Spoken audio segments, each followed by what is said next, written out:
Hey, welcome back to this three-part video series. When it comes to looking for and choosing a good house to flip, there are three factors to consider. 1, the right house, 2, the right location, and 3, the right price. Get those three things right and you make a lot of money flipping houses. Get any of them wrong and your house won't sell and you'll lose money. In video 1, we discussed the 5 steps to determine if your lead is the right house. On this video, we're gonna focus on the second factor to consider, which is choosing the right location.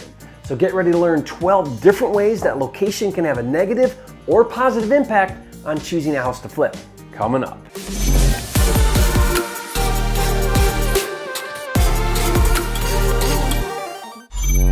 Hey, it's Jerry Norton, the nation's leading expert on flipping houses, and if you're new here to make more money in less time flipping houses so you can live your dream life, subscribe to my channel and click the bell icon to get notified when new videos are released. It's often said that the 3 most important things about real estate are location, location, location.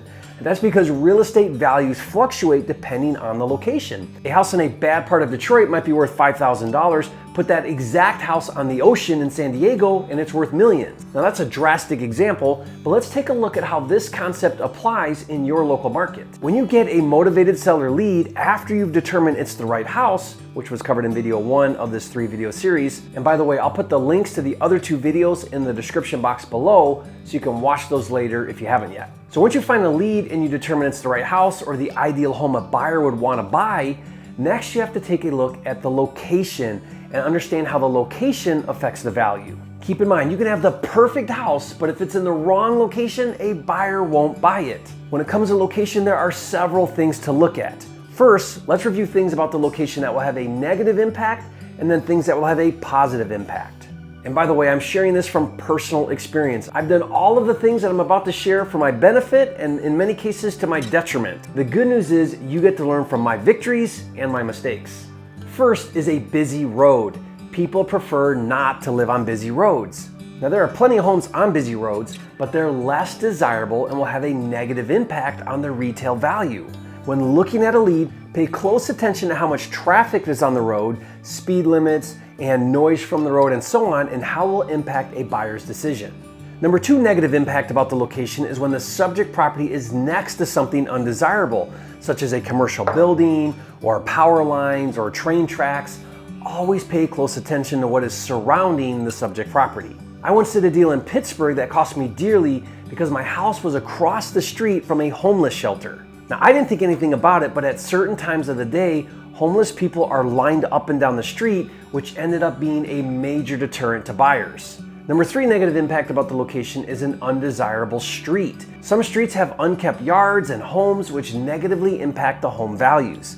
Just one street over and it could change dramatically and be a beautiful street that is much more desirable. Always pay close attention to the homes on the street. Are there unsightly homes that would deter a buyer from living there? Number 4 negative impact about the location is an undesirable neighborhood. Sometimes it's not just the street, but the entire neighborhood may have a bad reputation where buyers in that particular market know to stay away from. In your market, take the time to learn the good and bad neighborhoods. Number 5 negative impact about the location is an undesirable school district. If schools have bad ratings, it will drive down the values of homes located in that school district. Now let's talk about some positive impacts with location. Number 1 positive impact about location is the opposite of a busy street, which is a quiet street. Usually the less traffic, the more desirable. That's why homes located on a cul-de-sac often sell higher. Depending on the market, number 2 positive impact about location is close to public transportation. I flipped several homes in the suburbs of Chicago where the closer to the train stations, the better the location for commuters who work downtown. Number 3 positive impact about location is close to schools, hospitals, and shopping. These are major considerations for many buyers in certain markets. For me, with 8 kids and another one on the way, when we moved to Arizona a year ago, the first thing my wife asked was how far away is Costco? As you can imagine, we go to Costco a lot. Number 4 positive impact about location is close to downtown. If you're in a market that has a nightlife, then homes that are within walking distance are more desirable. You'll see a drastic increase in home values the closer you get to the nightlife. Number 5 positive impact is if it's on a desirable street where all the homes are well kept. Number 6 is a desirable neighborhood. Some neighborhoods are really trendy and prestigious, and just having a home in that neighborhood will get a premium in price. Know your streets and know your neighborhoods. Number 7 positive impact about location is views. Now, I've done a lot of deals in view markets where the value is greatly enhanced by having a view of a mountain or lake or golf course. In one market where I do new construction, if you have a view of the downtown lights, the lot has a $400,000 value. If it does not have a view of the lights, the lot only has a value of $100,000. Now, I once did a fix and flip in Sammamish, Washington, and from my backyard, I had a view of Sammamish Lake that was obstructed by a big tree. Now, if that tree was not there and I could see the lake, my value would go up by $200,000 because you could sit on the deck and enjoy the view of the lake. Well, it was against city ordinance to cut down the tree, which I promptly did and gladly paid a $10,000 fine. Now, with all of these location factors to consider, ask yourself, how will this thing negatively or positively affect my after repair value? The best way to answer that question is finding supporting data, meaning comps. For example, if you have a lead that is located on a busy street, then only look at recently similar comps on that same busy street or at least a similar busy street nearby. You want to find out what will buyers pay for a house in that market on a busy street. Again, the better you understand your market, the easier this will be for you.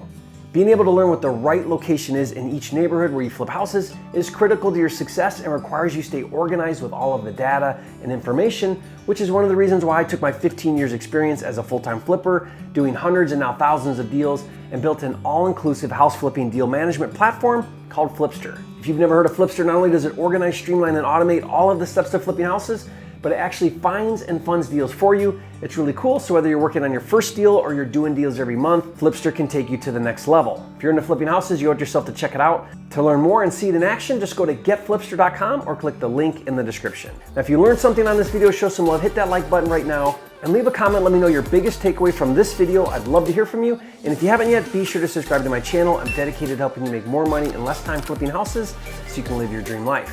And this was video 2 in a 3-video series, so be sure to watch the next video where I cover the 3rd factor to choosing a house to flip, which is the right price. So watch that video now, and remember, it's not about the money, it's about having the time and freedom to have, be, do, and give everything you want in life. That's what it's all about, and I'll see you on the next video.